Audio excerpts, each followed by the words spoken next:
এবং নিশ্চয়ই পশ্চিমবাংলার মান মর্যাদা গরিমা সব নষ্ট হয়েছে। ঠিক আছে, আমরা আরো অনেকগুলো মেজার নেব। আমরা আজকে 3জন আইপিএস কে সাসপেন্ড করছি। মিস্টার বিনীত গোয়েল, উনি এখন এডিজি রয়েছেন আইবিতে।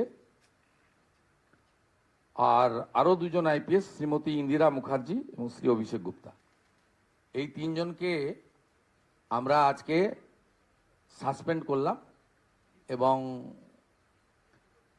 এইচএস এর গাইডেন্সে, সিএস এর গাইডেন্সে HS as per the rules যা আছে ক্যাডার রুল, সেটা মেনে ডিপার্টমেন্টাল ইনকোয়ারি এবং প্রসিডিংস স্টার্ট করবে এবং within stipulated time to time সেই রিপোর্ট আসবে।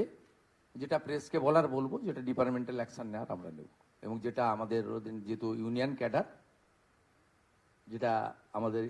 ক্যাডার, ওনার যে কন্ট্রোলিং অথরিটি, সেখানে জানানোটা আমরা জানাবো।